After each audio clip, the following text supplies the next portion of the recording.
You said you went to Finland. Where do you think you got it? Because Finland wasn't really in the grip at that time. It wasn't in the grip. There were less than 10 cases when I went. India also was not showing too many cases. Honestly, maybe a lot of people say I shouldn't have traveled. Maybe I shouldn't have. But I thought it was too far away from me. And the country I was going to and my country of origin didn't really have too much of trouble at that point in time. Yeah. So how are you now? I am much, much better. I got discharged yesterday. I still have a mild cough, a lot of weakness because of the very heavy medication I went through, and 12 days of... And how bad was it?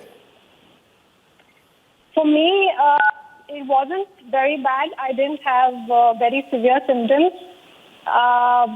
The toughest I think it got was on day 9 or 10 when I felt a little bit of breathing difficulty. Difficulty is a heavy word, but it was more like a little shallow breathing. Right. And I could feel that I wasn't getting a lung full of air. And your family is fine? That's subsiding. My family is symptom-free. It's their 16th day from having met me from the time I contracted the symptoms. They're doing absolutely fine. I don't think I've passed it on to anyone. So, yeah.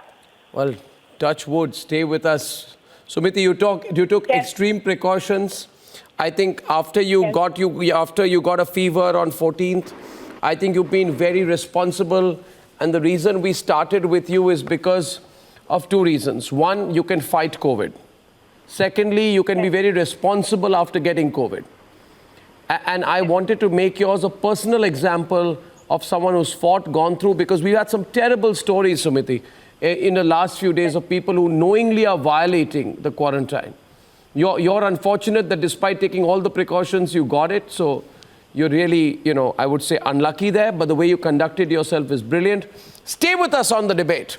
Stay with us on the debate today. I want to start with Dr. Hemant Thakkar. Where are we on the graph is my question. May I please, in the context of flattening the graph, let's look at the graph in India. Are we on the right track? Let's play the graph out, Dr. Thakkar. The rate of growth of cases in India since hitting the 147 mark at least does not look as exponential as the growth in other nations from the day they hit such numbers, considering today we have 1,071 cases in 12 days.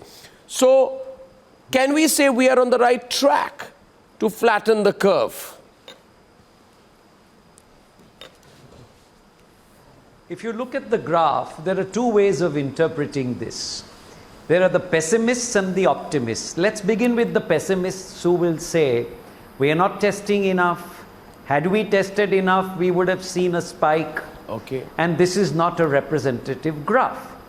But having said that, if you look at the fact that because of paucity of kits, whom have we tested?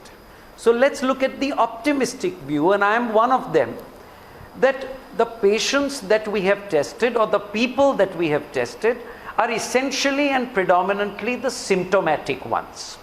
So if you have such a low number of symptomatic patients, and we know that only 15 to 16% of COVID is symptomatic, which means we have so many asymptomatic ones. Now, if you have such low asymptomatic ones, again exponentially in a country of 1.3 billion, it is also less.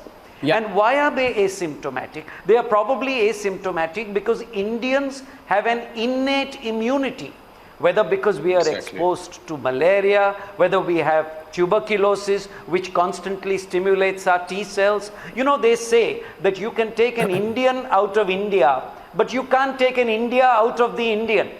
Kanika Kapoor went abroad, picked up the virus and came back. But each one of her 54 near and dear ones tested negative. So these are the ones showing their innate immunity.